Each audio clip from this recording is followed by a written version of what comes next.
Hi, I'm Yona from Field Teen Center, here to tell you why you should read Queen of the Tiles by Hanna Alkaf, which is a whodunit mystery set at a Scrabble tournament in Malaysia.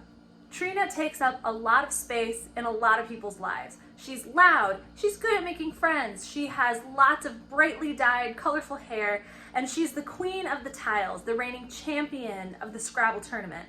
Or at least she was, until she dropped dead right in the middle of the final match. So the novel, Queen of the Tiles, is the story of Trina's best friend Najwa, who's returning to the Scrabble tournament for the first time since Trina's death for two reasons. First of all, to figure out what happened to cause her best friend to die at only 16, and two, because if Trina can't be the Queen of the Tiles, then obviously it should be Najwa.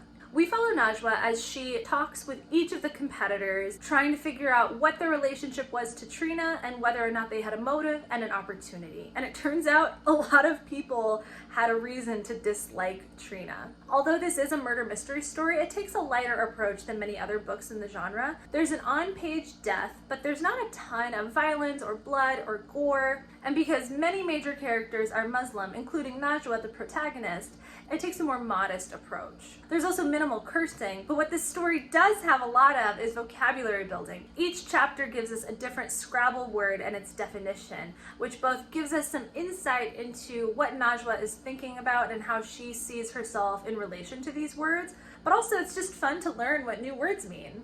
One of the major themes in this book is that people are multifaceted.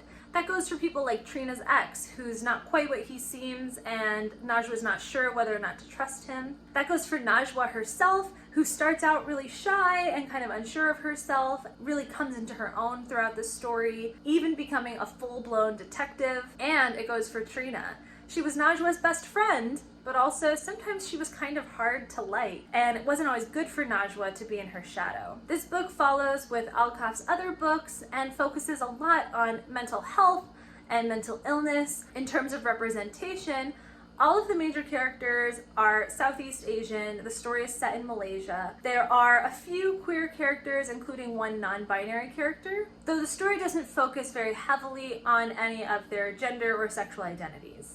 If you're looking for more book recommendations or just want to say hi, get in touch with us. You can DM us on Instagram or email us, and both of those are in the description box.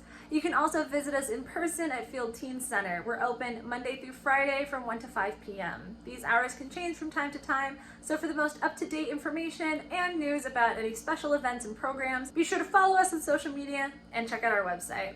Thank you so much for watching, and I hope you find something great to read.